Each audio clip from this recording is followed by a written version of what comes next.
Use the Force, Luke. Sometimes truth isn't good enough. I feel the need for speed. Ray, when someone asks you if you're a god, you say yes! Because it's their time. Their time. Up there. Down here, it's our time. It's our time down here.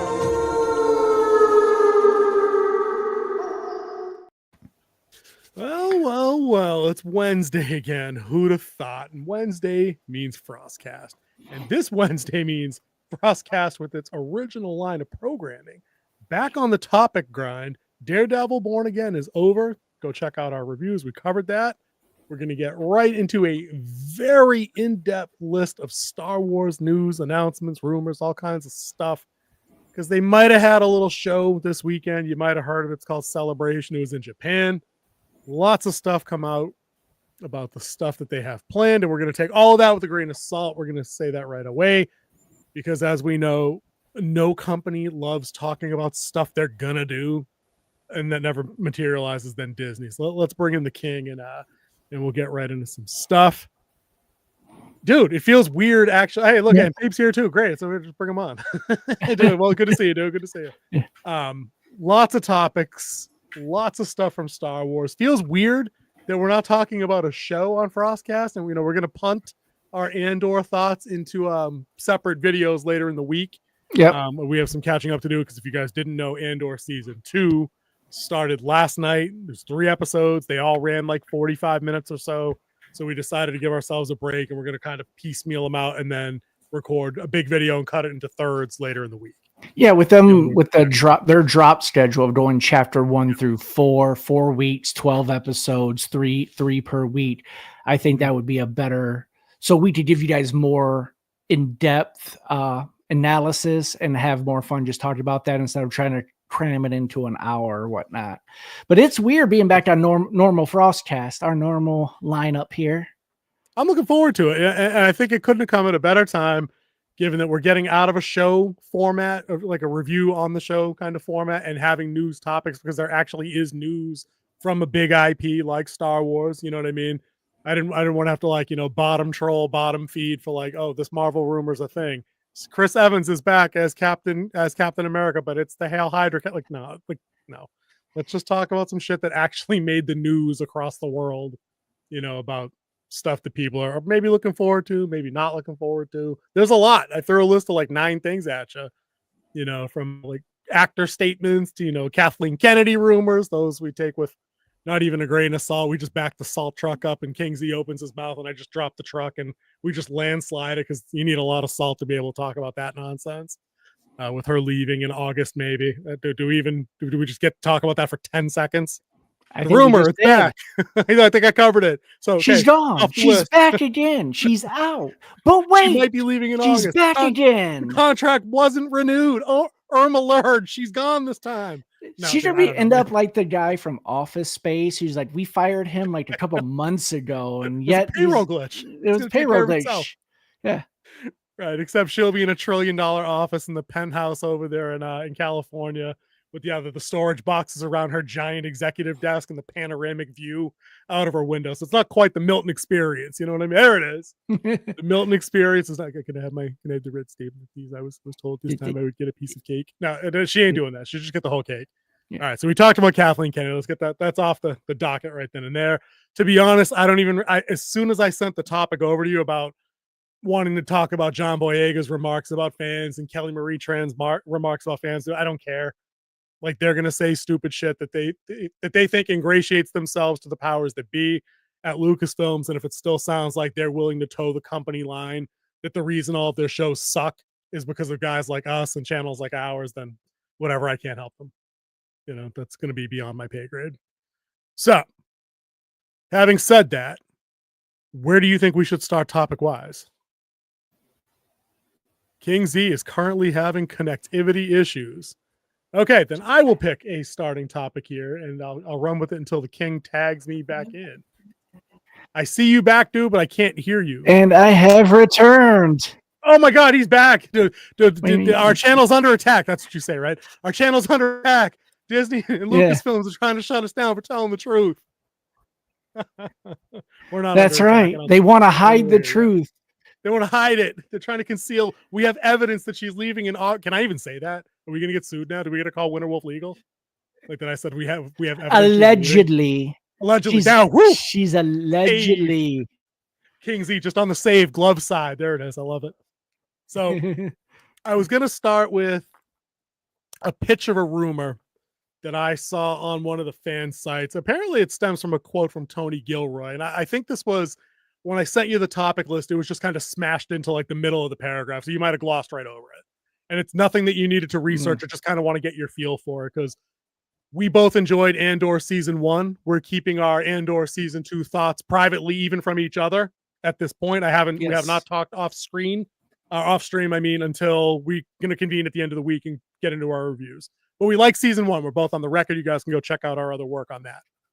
There's a rumor, I think it was in Variety, where somebody had interviewed Tony Gilroy and asked him, what kind of other things do you think Star Wars needs to do to kind of diversify their portfolio, to get other projects out there? Like, what kind of programming would you want?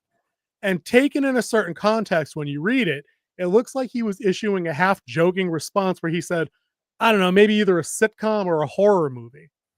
And I got to thinking to myself, well, a sitcom sounds awful, terrible, but a horror movie, they got some stuff in the EU that could cover that. And I was thinking of books like Death Troopers, that they got their own take on like zombie stuff. I think Red Harvest is another one that lends itself to the kind of demonic side of things. There's some darker subject material in there. I'm not too familiar with the story in that one, but I don't. Have you ever read either of those two? Have you read Death? No, I haven't. I think it's a newer title ish. I think you were off the books by then, probably. But it kind of plays into what they're doing in Ahsoka with Thrawn and his zombie stormtroopers. Yeah, they went there. They did. They 100% went there through the Witches of Dathomir.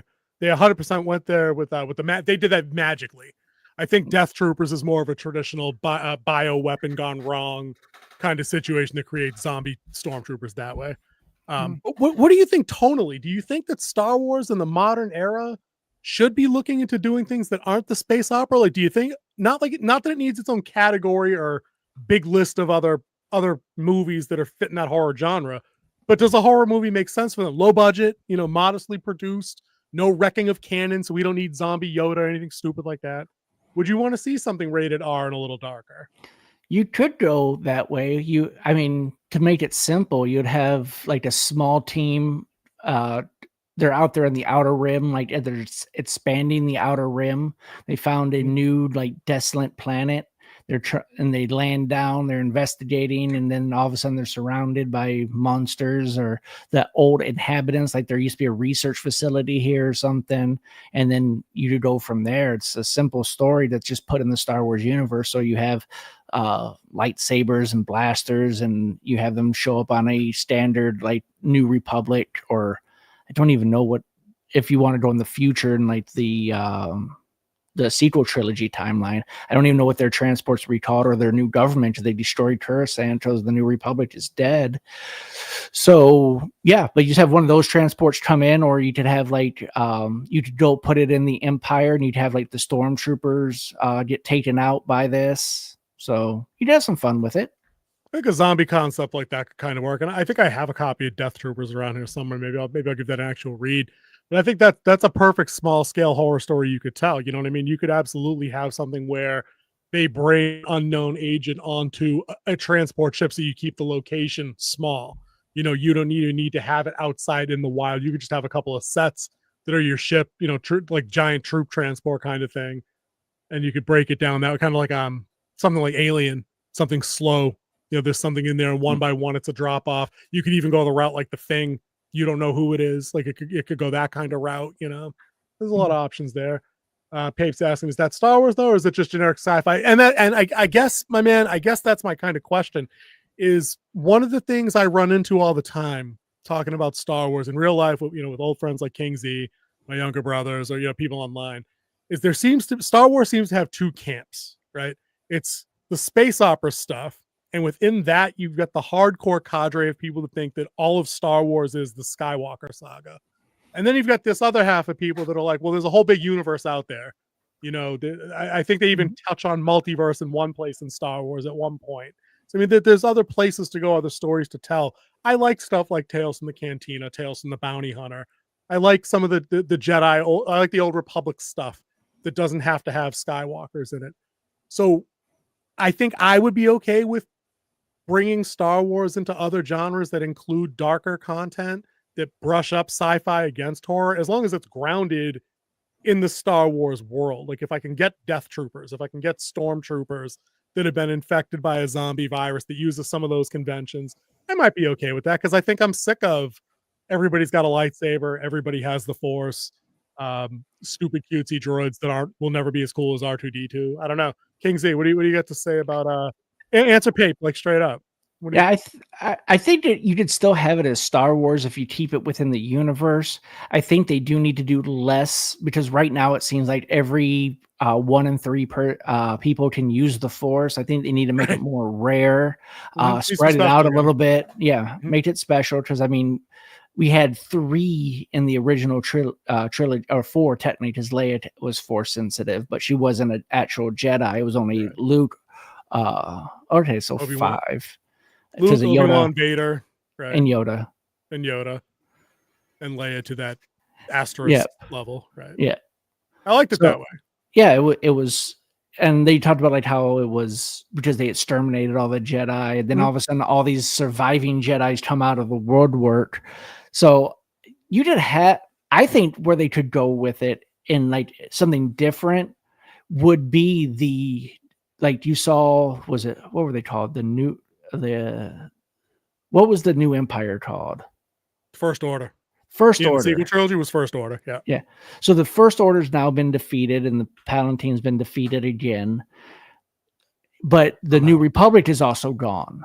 Right. So you could have that like grab for power type thing where different factions are now fighting. You can have it where they have their space. They don't want to have open war. So you could go in like an assassin type base or espionage type base where they're trying to one up a cold Star Wars. Mm-hmm. That's if you were breaking out into other genres for sure, though. I think that if we were trying to keep it to horror, I think that there's a few concepts they can do. I'm not sure what a non-monster horror movie would be like. I don't know that I'd want to see a Star Wars, like Pate mentioned, like branded or crushed in. I don't know that I'd want to see a slasher flick in Star Wars. I don't think that makes a whole, that would seem kind of stupid and kind of clumsy. You know what I mean? Like the 8 troopers are all there in an isolated outpost, and one of them has a mental breakdown and breaks back in and offs them one by one. I don't think I need to see that. But it's interesting because I thought Pape's next comment, if we could bring up the there it is, because that slides nicely into the kind of the next topic from Celebration I want to talk of. Speaking of X-Wing Rogue Squadron, the project that never was, what about Star Wars Starfighter? I think we got a graphic for that. Can we get cutesy? Bring up a little graphic, huh? Let's get a little. There you go. So they're a step ahead of you, dude. It looks like they might have heard you talking. They might have heard a lot of us talking. They might have heard a lot of us that enjoyed those games that came out. What was that back on the games? There was Rogue Squadron. Yes, I think 64. I think was the first Rogue Squadron game. It wasn't Super Nintendo. I think it was the N64. I think you're right. And it never really made it to PC. PC had just the X-Wing and TIE titles. Yep. So yeah, there's a whole, and of course the Rogue Squadron. There's a novel series. Yeah, that's what I mean. And it's not just one. I think there's like 4 or 5. I don't even know. But it's funny that they, and this is assuming that the Starfighter idea actually is Patty Jenkins' Rogue Squadron thing repurposed and then inserting Ryan Gosling, who you guys might have seen on the thumbnail to the video.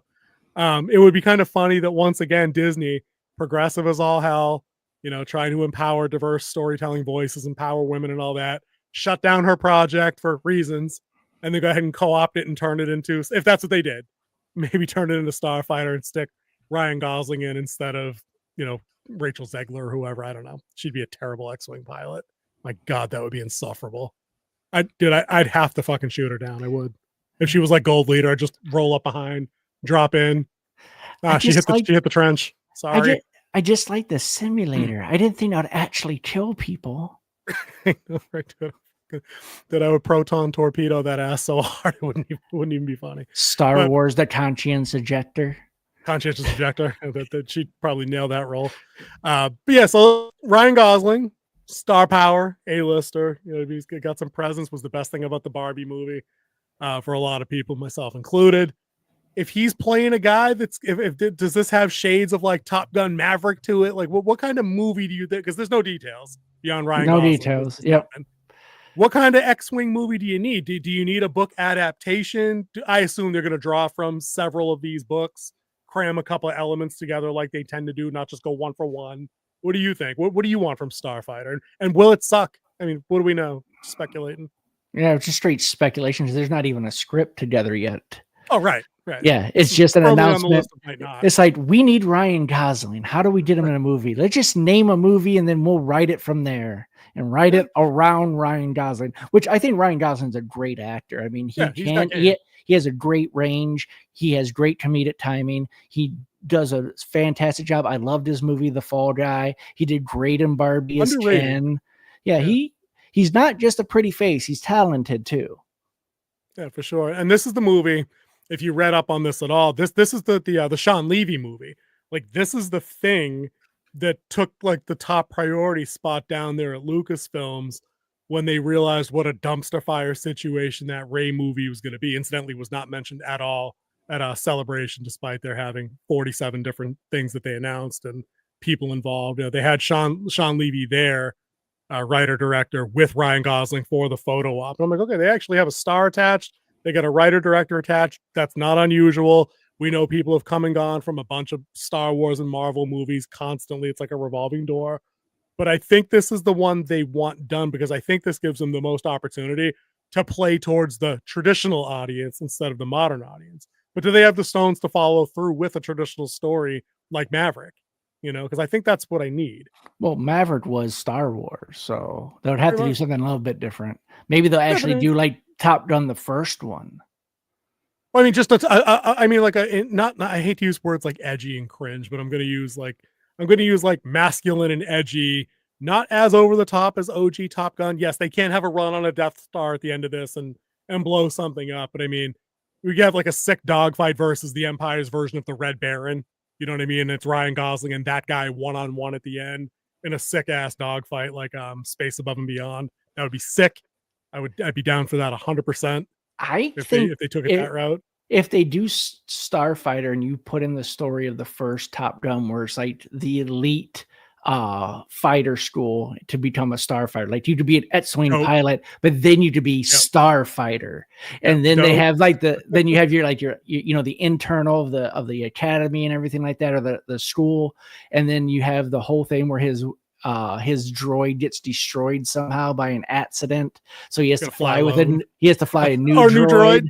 Dope. That's right. Okay, all right. And then they have to go out to the outer realm because they have to take on a Empire remnant, and they have X-Wings because they're coming close to, say, a New Republic settlement to like try to take it over or something. Yep. So they have to go out, like they have to leave immediately, like just in Top Gun, and then they have the fight there, and then his nemesis becomes his friend. I could go without that last part, but I think the rest of that's pretty solid. I like the idea of it being ship-to-ship combat for the finale for sure. Little cat and mouse through an asteroid field. You know, you get the nebula situations, things like that. It could be fun. Read Pape out real quick. I'm going to grab a water break. If you take a flight of an X-Wing, set in a concept chain laid out of the power vacuum, set up a bunch of fighter-based raids and different targets. That's definitely Act 2. Act 2 for sure. And then Act 3 is exactly what King said. They get the orders like, listen, we have to interrupt your training now. We know you've got a few weeks left. This isn't a drill. This is a live fire situation. You're shipping out now. Nobody else can get there quick enough. Yada, yada, yada. That's the play. Are you guys listening? Like, seriously, it took us 4 minutes to storyboard this for you. It's not rocket science. You know what I mean? Like, this can be done. If any of you are listening and you do know them, please clip this and send it to them. Please. I won't even ask the fee on the. Oh, no, I'm asking the fee on this one. I take. Oh yeah, they got Disney money. I want to be paid. The King's got to get paid, right? For sure. But I think there's so many cool things that they could do with that, and because, and to Pape's point again, I also view this, and I'm sure you did too. This has to be an ensemble situation. Of course, Ryan Gosling is either the captain of the squadron, or he's like the young and upcomer that may have to supersede that guy if he ages out or dies. But there should be like 4, 5, 6 pilots, X-wing pilots. You can go diverse as fuck. You can get a couple of aliens on that team. I think it works. I got even better. He's not the young guy, or he's not the captain. He's the guy who's been coasting by, and he's this constant screw up who gets his act together. Yeah, dude, he's the Kirk from JJ Trek. The guy that Pike shows up and has to be like, your dad was a captain for 7 minutes and saved 1,400 lives. I dare you to do better. They could actually do that to Ryan Gosling in this too. Like, dude, you're a screw up, but you tested off the charts, like kind of thing. Wedging Tilly's kid.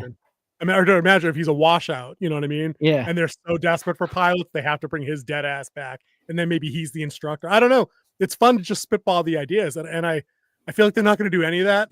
They're going to do something really stupid. It's because we've lost trust in what Disney Star Wars puts out. So for sure. But I mean, in like 6 minutes, we covered a whole lot of cool stuff that they could do with that, and more time with a horror idea on top of Starfighter. Because Starfighter, I think, is going to happen. I think we could definitely do it. On its way. We have to do something like what Star Wars Theory does. Do up the narrations and write the script. Maybe get some artwork to shift in the background to get sued by Lucasfilms for royalties and exactly. Have to go to court and then have them back down. And all we gotta say is we don't monetize the video, so there's no money to this. So sue all you want. Yeah, I mean, maybe instead of X-wings, we get J-wings. I don't know. Instead of Coruscant, we got Norrisant. Look, it's McDowell's McDonald's. They got the golden arches. I got the golden arcs. Our buns ain't got no seeds. You know what I mean? We can do that Coming to America gag. I love that movie. Can we review Coming to America, just part 1 though? Can we do that? God damn, that movie's funny. It's funny. James Earl Jones. I'm king. I love that shit, dude. I'll do that entire barbershop scene for like one of our shorts. I would have no problem doing. I always come with Rocky Marciano. Come on, Rocky Marciano. I start talking about boxing. A white man gotta bring up Rocky. I love that. I use that line too a lot, like in like regular conversations at work when somebody points out something that someone did. I'd be like, that dude was 78 years old when he did that. And then the next time I up the age like another 13 years, like a random number. Kings, he was 84 years old when he was talking about Star Wars. That's good shit. I love that movie. We did do that. But anyway, so Star Wars is like every celebration, they mention all this stuff. And what percentage do you think actually like sticks and releases? Like 10? I can guarantee one of them. I can guarantee one of them what they talked about, and it's going to happen. And that's the Mandalorian Grogu movie. That's definitely going to happen. I got a nice little piece of artwork for that. That's a nice little fan art right there. I like that. Good stuff. And you know why we had to use fan art for that? It's because apparently they showed a trailer for the movie at Celebration, but then like took it down offline, like scrubbed it.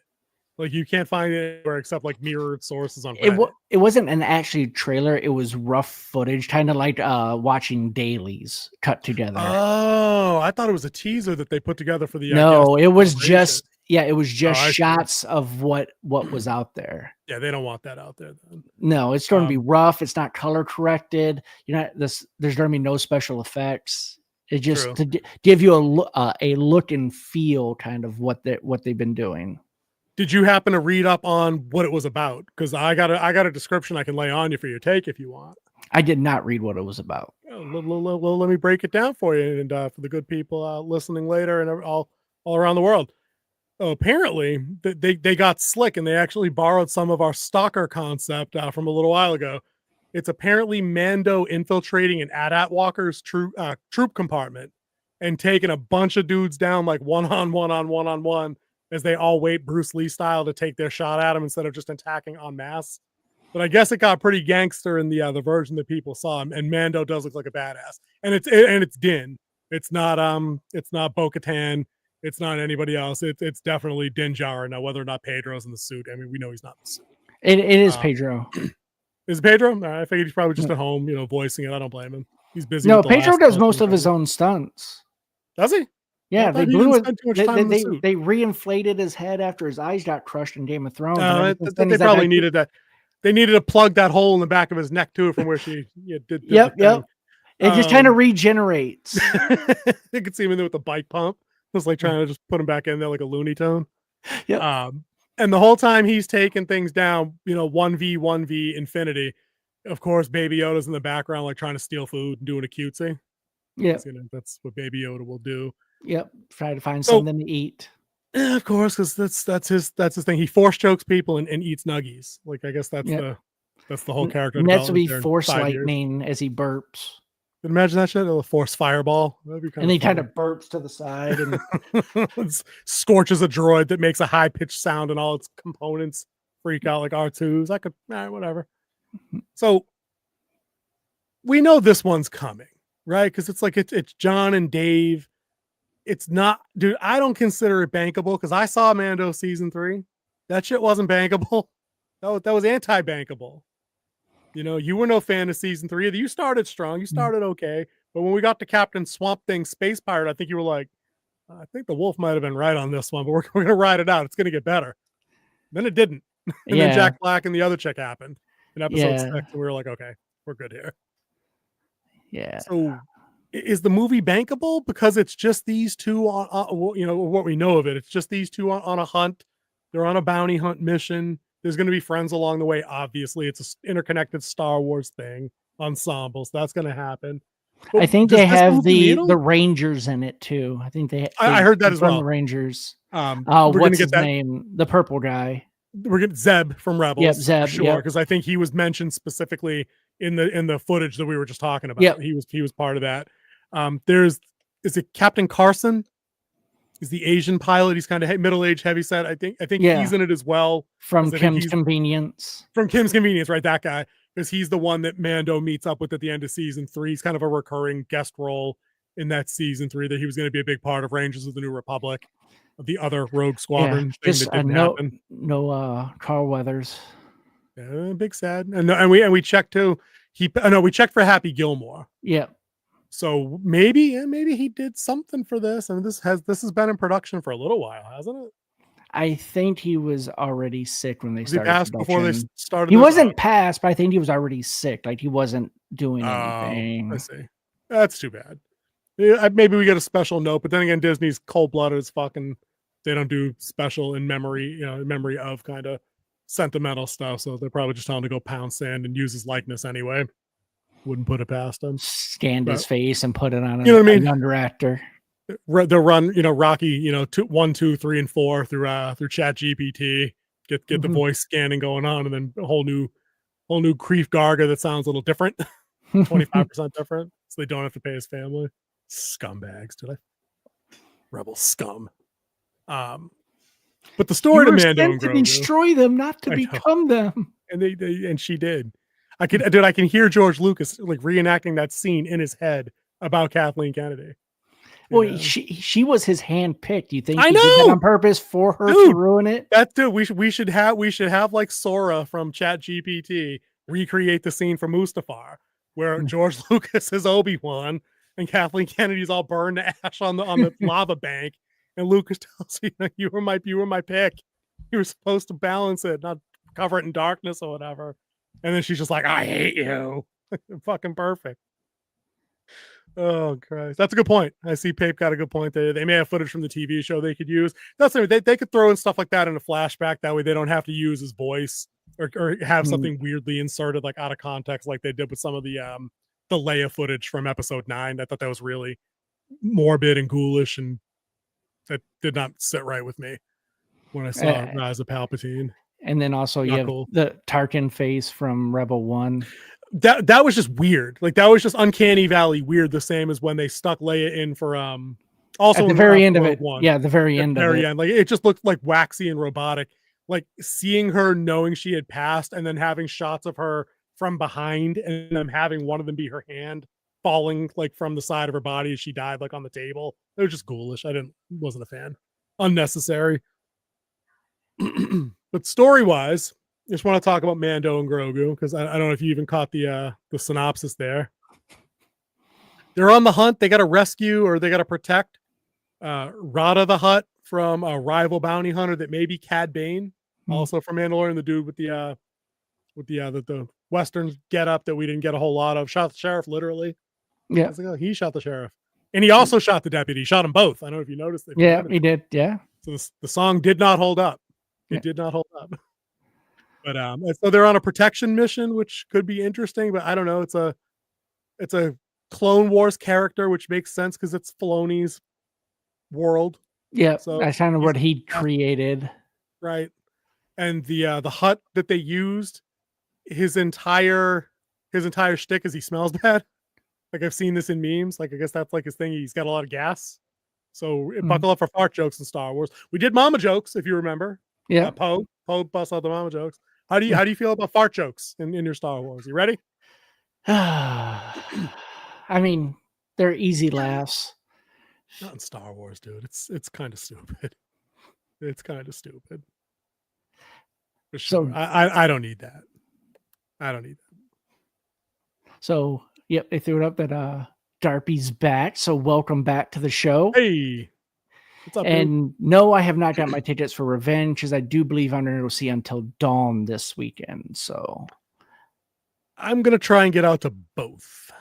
I'm feeling gutsy. I'm doing Until Dawn tomorrow night as planned so far. As long as my stepdaughter's other, I think she's got a babysitting job tomorrow that might hold up our plan, but I'd like to see it. And then my brother was telling me that, the Revenge of the Sith is back for the 20th. I'd like to go see that. I mean, I saw that in theater the first time around on like the premium screen. So I have that experience of seeing Order 66 go down and watching people be like, gut punched as that whole thing popped off. And probably the best lightsaber battle in in Star Wars. Nothing even close. Yeah. I mean, best choreography went on a little too long, but there's something about that emotional impact of Luke popping out of the shadows to battle Vader at the end of Jedi and just hammering him down. I love that. I think it's the choir behind it, like the Gregorian chant choir thing. Yeah. He's like, bah, bah, bah, and then he gets him with the uppercut and takes his hand off. I love that shit. Dude, you're going to be telling us all about it next week then, because we'll be back to talk about that, I'm sure. Every Wednesday at 9. What we do. Dude, we get the thing. Where's the thing? The thing. The red the tag. thing. The thing. I'll find Not the spoiler one. Don't do the spoiler one. Do the other one. There it is. Now we can't say it. There it is. All right. We can play with on-screen gags. We're entertaining.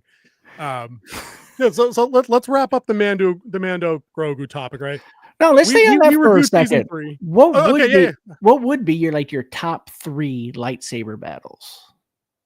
I think we just right off the rip, it's those two in either 1A or 1B. It's got to be those two. I think the first one, the very first one you ever see, the Obi-Wan Luke one, it's the Obi-Wan Vader one. I mean, on the Death Star, it's terrible choreography. But when you see that shit for the first time and you're like 5 and it's like 1981 or whenever I saw that, you're like, the fuck is going on? This is amazing. And then the emotional impact of how that battle resolves, where he knows he can't win, but he needs Luke to see how he goes out to give him the nudge. Like, that's pretty solid stuff. I like that. Yeah, I'd have to say I'd have to go back. I'd have to go Revenge of the Sith.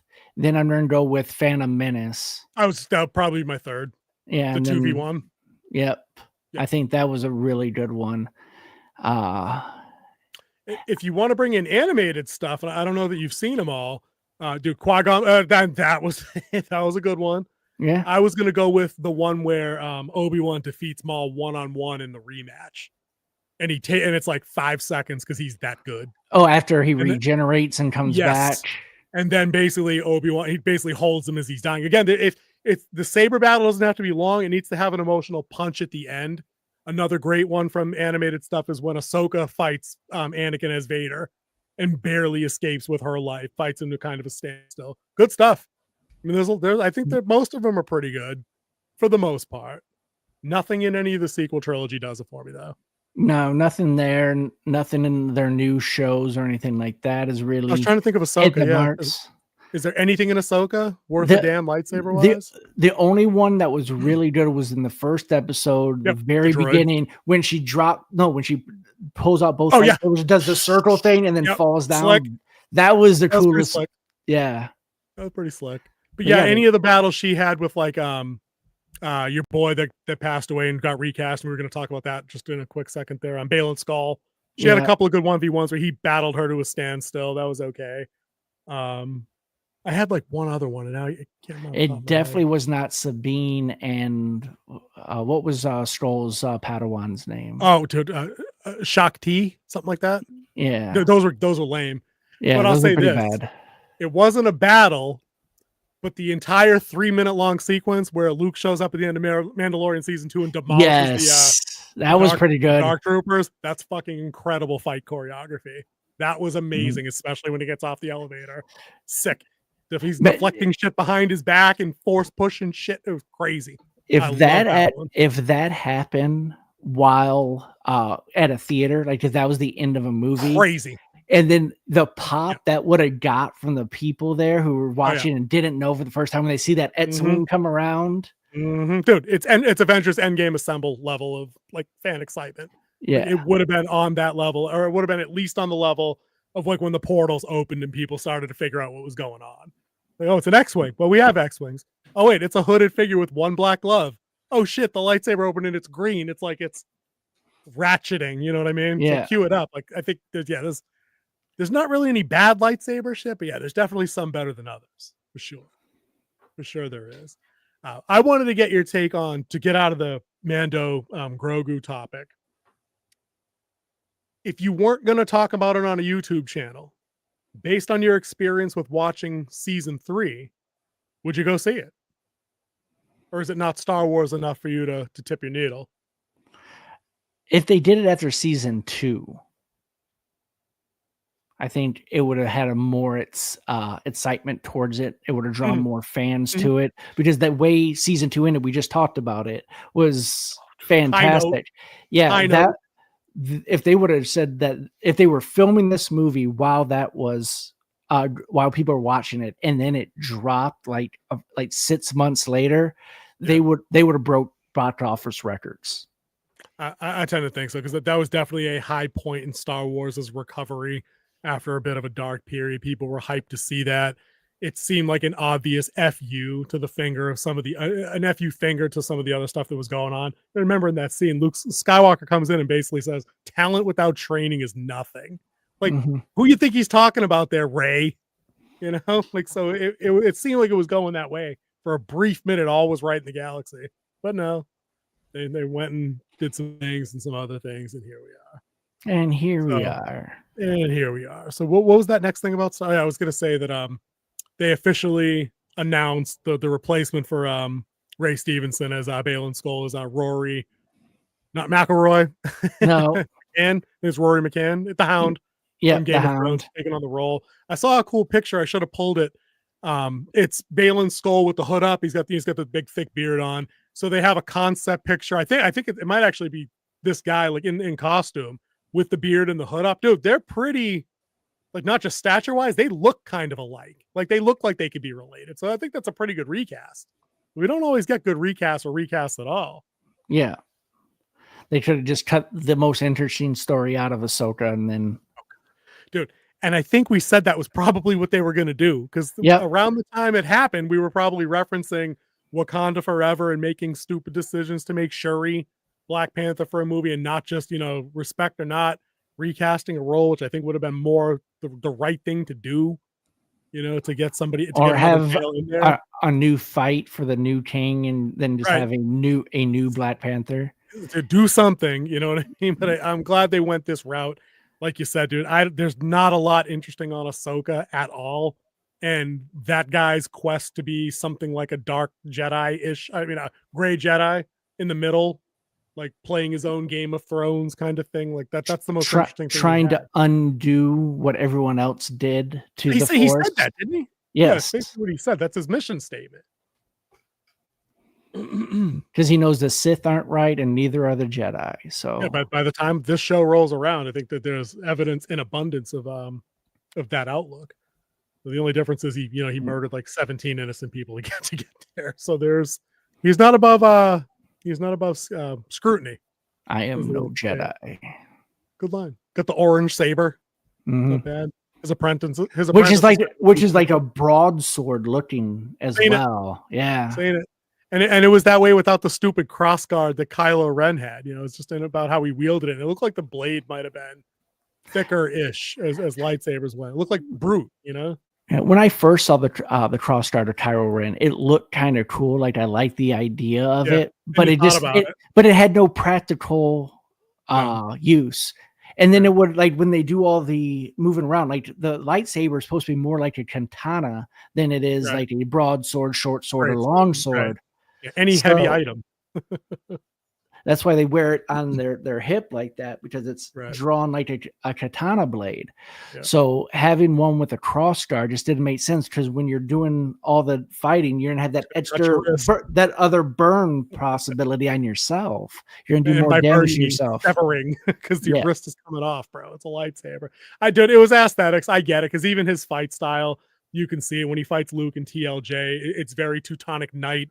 Like he was wearing heavy plate, like the blade stays like low at his side, at the ready, and then it comes up for giant overhead cleaving, heavy slow attacks. I mean, they had an idea, they had a style, a visual that was more important than like, oh, the lightsaber's got a cross guard that's going to sever his tendons. Of it, like, yeah, we get that. I let him slide on it too. If lightsabers were real, would have a ton of one-armed people running around. What we wouldn't have, though, are a bunch of people surviving several, abdominal wounds with them and then fighting in the next episode. Wouldn't have that. Ahsoka, season 1. Multiple people. Sabine Wren's been stabbed like 73 times with the fucking lightsaber. Doesn't matter. The critical drinker would say, nah, she'll be fine. Don't worry about it. You hit a stormtrooper on his armor and he's dead. Seen that? We're also talking about a show, though, that just allows people to buckle box armored stormtroopers to the face and win, not break bones. You ever punched a stormtrooper helmet, dude? Cortosas, throw it a little. Nah, me neither. You know why? Because I don't want to break my hand again. Don't need that in my life.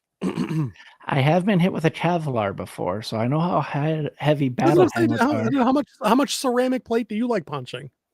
None. Saying it's not fun. Shit ain't right. But that's where they're at with that. But I don't know if you have. Did you get a chance to pull up the trailer for Zero Company? Can we get that real quick? The trailer for Zero Company? Star Wars Zero Company is an RTS game, I think, that has a trailer out that's coming out, I think, next year. I wanted to take a peek at it with you, because we don't get to talk about enough games on here. If we could get a browser open for Star Wars Zero Company, that would be cool. Oracle's on it. Cool. Because it's you remember back in the day, there's been Star Wars RTS games before. They had like Galactic Battleground, they had Empire at War. Empire at War was that cool one that had ground stuff and space shit, and you had to control the galactic map to get resources from different planets. Star Wars is the title with RTS have always fallen short of what the fans expected and what gamers expected. It doesn't have a good track record in the RTS realm. Most of their games, minus their first person, like the Jedi. What was that? They had Jedi Academy, Jedi Temple, Jedi Academy, and then Battlefront is the shooter you're going to mention. Yeah, sure. Battlefront was, and the original Battlefront, that game consistently got worse. And here's the trailer. Oh, snap. All right, segue. So this is Star Wars Zero Company. I haven't seen this yet. I was told it's an RTS game, so it's something along the lines, for you guys that don't know, Age of Empires, like that kind of game. We're just going to take a first look here, because I remember this falls under Fair Use Act. Fair use. We're going to talk through the entire thing because it's a game. Still talking. Battlefront 2 different. Zippy Zoo. Transport. Might have been a Trade Federation base on the side there. Just see that? When people talk about the Clone Wars, they talk about the big moments, the crisis points, I was right. Planetary invasions, all-out assaults, cities bombed to rubble. Truth is, there's a war you don't see.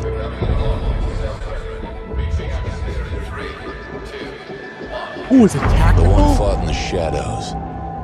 The war beneath the war. A war that's won with the right strategy. Surveillance, ciphers, good old-fashioned sabotage. Or Gears of War. These aren't the heroes they tell stories about. That's better than RTS for me at this point. I'm down for this one. They're professionals. Splinter Cell type feel. I think it's going to be turned into a holographic grid. You're going to move your guys. Setting aside their differences to take on the impossible.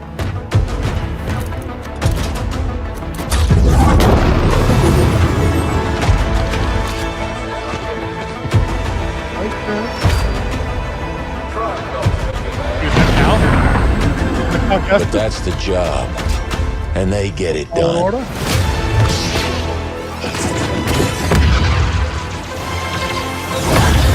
I think that's why they're running into cover.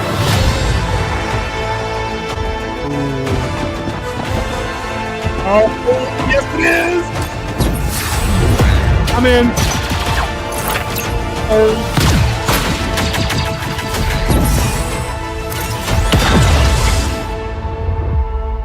Oh, dude, shut up and take my money. Take all the money. So the gameplay looks a lot like Company of Heroes. Yes, exactly. Yes. If you play more of the World War II stuff, I figured you had probably played XCOM or knew what XCOM was, but it's exactly that. It's you have a certain small group of things. You don't produce units. You don't have to gather resources for the most part. You start in with whatever your party is, and you have to control a set zone where the battle happens, taking into account movement tiles, elevation, ability points to cast certain things or whatever. You can retreat, maybe you might not be able to. The first Dragon Age was like that as well. Yep, pretty much. You basically arrange your guys, but like modern games like XCOM or even something like Halo Wars, if you had played any Halo Wars, you basically I've never played either of those games. Oh, dude, you'd love XCOM. XCOM 2, you'd love. It's like your guy. It's basically like Dungeons and Dragons half real time, where like guys that have units that have certain initiative scores get to do their things quicker, and it runs through a cycle, and everybody gets their turn until some shit's dead or people retreat. It's good. That's going to be a great game. Hopefully, I mean, things can change in development, but it looks fun. I'm in for that. You never really know when EA is involved. Either they throw out a banger or they drop the ball. And usually lately they drop the ball more than they throw out some bangers. That's there's no getting around that. And they're also still notoriously, microtransaction fixated. So, I mean, hopefully a game like this doesn't have a lot in the way of pay to win opportunities. It's not like you can't, unless you buy better units. Let me stop myself right there. I mean, I guess you could do that. There's always a way to make it easier for whoever's paying. So I don't know, dude. I'm looking forward to that. That's an unexpected. That's a plus, and it's at 26. So next year, good. I got a backlog. I'll be down for that. I take it on vacation next year. That look pretty good. The cutscenes look good. I like the narration. The worlds at war thing, galaxy at war, factions. Digging it. So cool. All right, I'm gonna leave full screen because that's really bright in my face. There we go. Down too. I see that Pape said before we jumped in that the Battlefront 2 rocked. That's the good one that everybody's talking about still to this day, that had that legal case where I think EA that got them in trouble with the loot boxes because there were cards in that game and you were never guaranteed when you bought the loot box to be able to get all the cards in the set, and the cards did confer ability upgrades to your tech tree. So you could hypothetically spend an undefined amount of money and never rank that card up all the way. And, the Euro gamers were pissed and they're like, nah, dog, we're changing laws for that shit. And they had to go back to the drawing board and get out from under that. But the gameplay was dope. It was fun to fight on Hoth. They had a hero system, dude. So like basically any force using hero you could think of from the world. And plus folks like, like Leia and Han Solo and other characters like that. Are your core main name characters. Anybody that had a line of dialogue pretty much could spawn in as a hero, and it was a timed thing. So if you had enough action points in the round and nobody was playing that character, you could buy it in game with like the in-game points, you know what I mean? In round points, and get a crack at it. It was fun. Good blaster combat. I had a lot of fun with Battlefront too. But yeah, you're right. The real-time strategy games, I guess I'm glad this is looking more like a tactical, because you're right. Some of those games were fun, but they never hit like Age of Empires did, or World of Warcraft, like not MMO World of Warcraft, like Warcraft. What was it? Empire at War. That was, I would say, have to be their best one. And that had the galactic map that you had to capture planets with space and ground-based combat. Yeah, once I got the Death Star, it was over. Though I just flew around, destroyed planets. I mean, dude, you got to make your own fun in these situations for sure. Yeah. The other ones that I had growing up were like Galactic Battleground was basically an Age of Empires reskin. And that was really bad. That was so the first one. I think there were two. And I remember one of them being okay once you learned how to cheese the AI. Like it never played well versus people. But like you could cheese the AI and just have fun with X-Wings. To be completely honest, I've never been a huge fan of Age of Empires. It just is too basic of an RTS game. You should play some of the modern ones. They get I have. I beat it on the hardest. Yeah, I played it on the hardest level and beat it in like 7 hours. It was so easy. Shit. I find they get a little too stressful for me these days. I don't like to keep up with counterattacks. Like if my first push doesn't win, I'm out.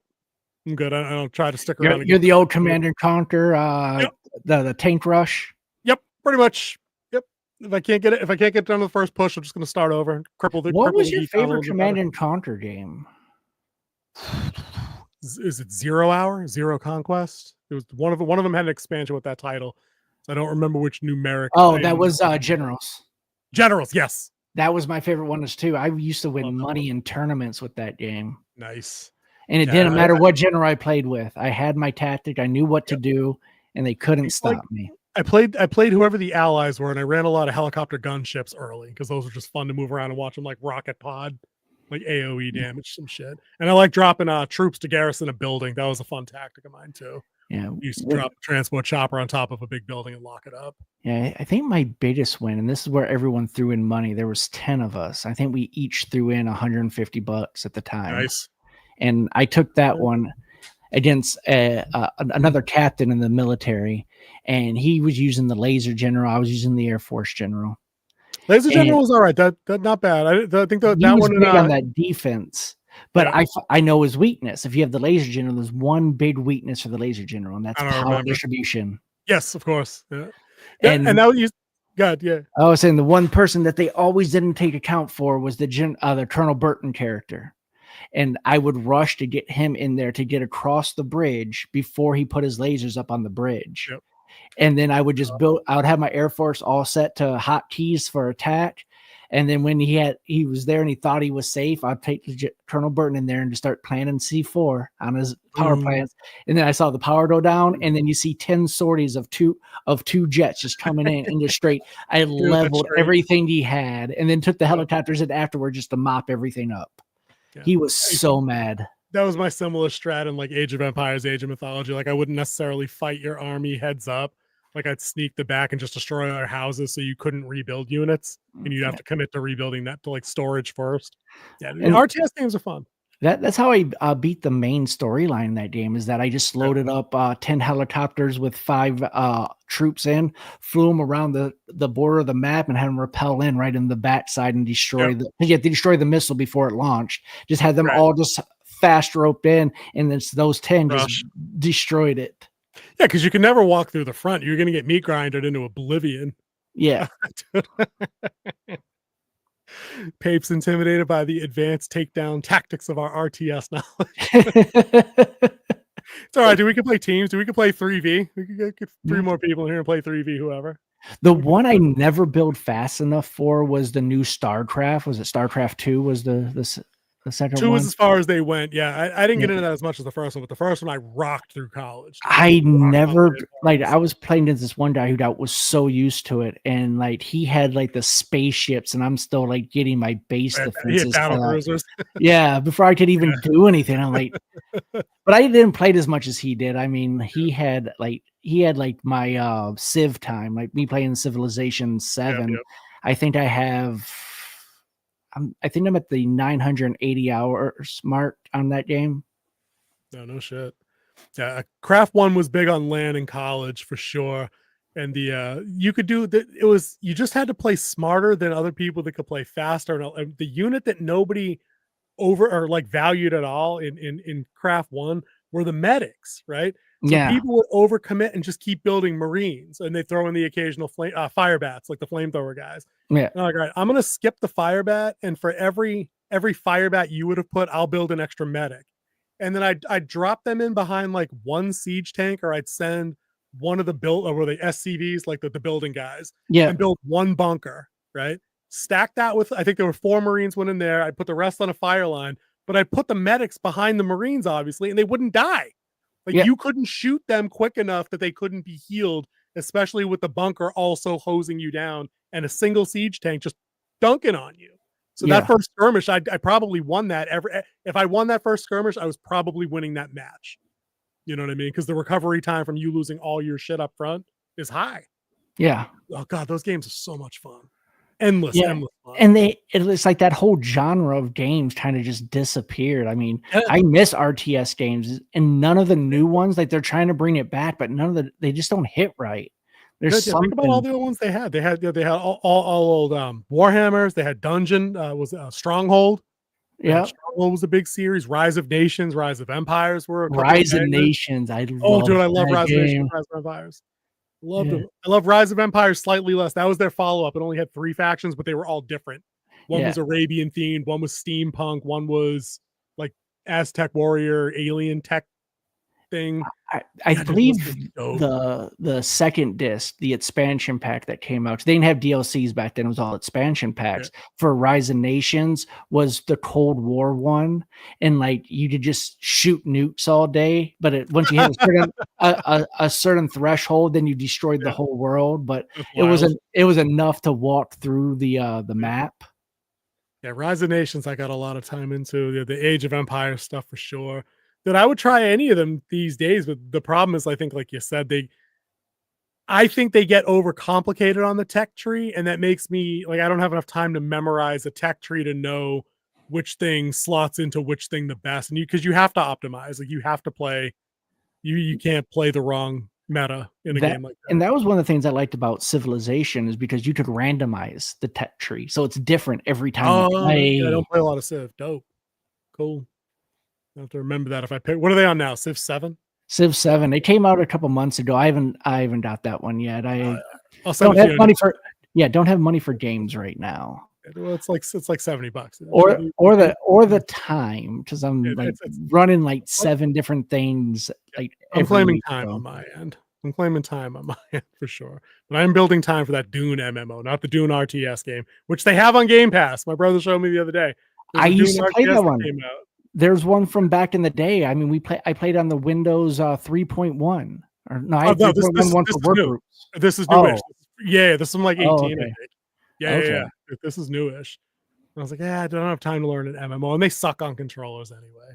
Like, you need a mouse and legit like a whole keyboard of hotkeys, so you can do build orders and be like, and all that shit just goes. You need that kind of shit. But yeah, dude, what else do we have when we got like 5 minutes? We got one more thing from Celebration that we haven't talked about yet. That is the Darth Maul animated series coming out, Shadow Lord. It's been confirmed that it will be coming out, so it should be fun. Darth Maul was a love character in the Clone Wars. Everyone kind of lights the mythos of this, and this is going to go into his mythos. So I think this is the one where he picks up his apprentice, is what I was seeing in some of I caught a couple of pictures. This is where he trains up Darth Talon. And I don't know what her race is in the in world, but she looks like she's got the head tail thing going on, but she's red like he is with the other black tats kind of thing. Maybe a mixed race. Maybe I don't know. I know she's canon somewhere. I've seen the name board. It's nothing they invented, but I think an animated show is probably the way to go for this kind of thing. Their live action stuff is less than hit or miss, for several projects in a row for me. But I think I told you before, I think it was like last year, I was late to the Rebels party and I really enjoyed that cartoon. Like, Rebels was really good. I remember when Jarrus as a Jedi was a great character. I love that entire arc. Yeah, I watched that on network TV because it was on ABC on Tuesday nights.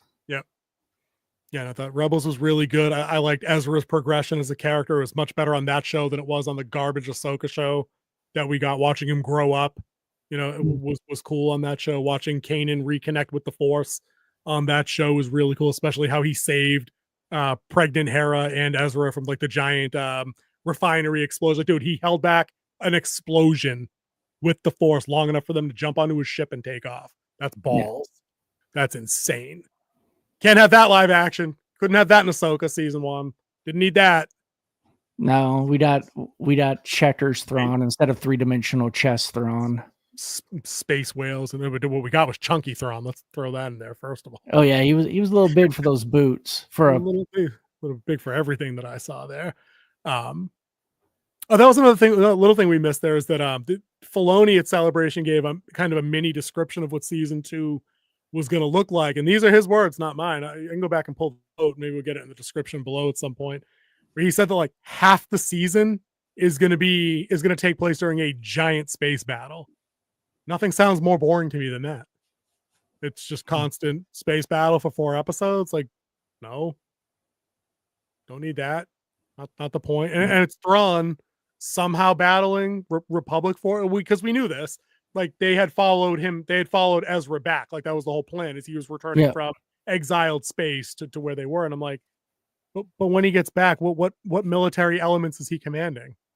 That there should be nothing there for him to command. His one Death Star, the Chimera. It's his one ship. Yeah, his one Star Destroyer. Sorry, Star Destroyer. So Death Star. That's enough to take on like the new whatever government that exists in this world? Because they looked pretty fucking entrenched by the time the Ahsoka show started. They weren't like on the ropes. I don't get it, man. I'm not looking forward to that show at all. I'm sure you're stoked for it, but we'll cross that unfortunate bridge when we get there, I guess. What? I think we've covered our bases. You're still here? You're still hello, King? You watching? Nope, not gonna do it. We'll find a way to get you on board to watch that shit, at least for the dumpster fire, because it'll be a worthy dumpster fire, I think. But why don't we say goodbye to some folks, and then we're gonna kick into the offline, because we're gonna take a quick peek at the Predator Badlands trailer that came out, already causing some controversy around certain creative aesthetic decisions, which specifically. We're going to take a look at that. We're going to record that for you guys and put it out probably tomorrow afternoon. So take a peek at that. But until then, King Z, no profound goodbyes, and we'll see everybody later from me. Well, see ya.